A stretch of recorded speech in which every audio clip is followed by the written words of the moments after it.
Queremos encontrar los componentes exactos del vector usando el ángulo que se muestra a continuación.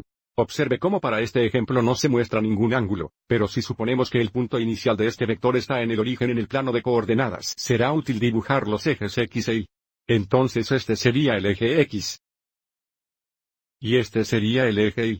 Observe cómo también se nos da la magnitud del vector B es 39, y dado que este vector se encuentra a lo largo del eje X negativo, si tiene el punto inicial en el origen del punto 0, 0 si la magnitud es 39. El punto terminal de este vector, este punto aquí, debería ser menos 39, 0. Este punto aquí, debería ser menos 39, 0, que es todo lo que necesitamos para encontrar la forma componente del vector B. Vector B tendría un componente x de menos 39. Y es un componente de 0. Pero también veamos la definición dada a continuación. Si un vector tiene una magnitud conocida, y forma un ángulo θ con el eje X positivo, entonces podemos encontrar la forma componente del vector, donde la componente X sería la magnitud multiplicada por cosinh θ, y la componente Y sería la magnitud multiplicada por sin θ. Entonces, para este vector, probablemente el ángulo más obvio para θ sería el ángulo con el lado inicial aquí y el lado terminal aquí, que debería ser de 180 grados.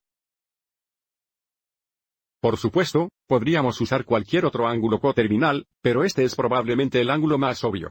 Ya conocemos los componentes del vector B, pero veamos si podemos encontrarlos usando esta definición aquí. Escribamos esto ya que el vector B sería igual a la magnitud del vector B.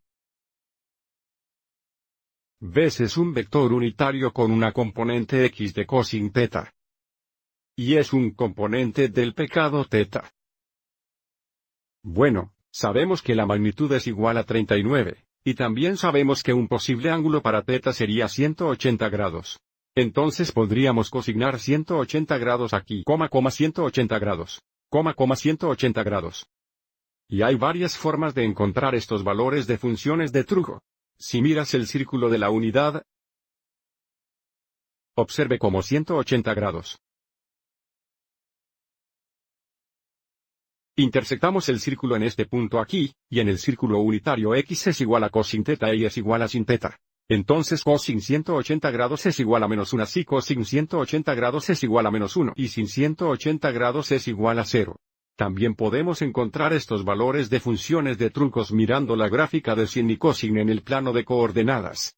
Cosinh a 180 grados o cosinh pi, estaría aquí con un valor de función de menos 1.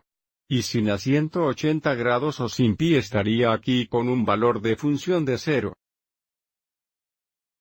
Entonces, de cualquier manera que nos acerquemos a este cosinh 180 grados es menos 1 y sin 180 grados es 0. Es menos 1 y sin 180 grados es 0. Entonces tendríamos 39 veces el vector unitario menos 1, 0. Veces el vector unitario menos 1, 0. Realizar la escala de multiplicación nos da el mismo resultado, un componente X de menos 39 y un componente Y de 0.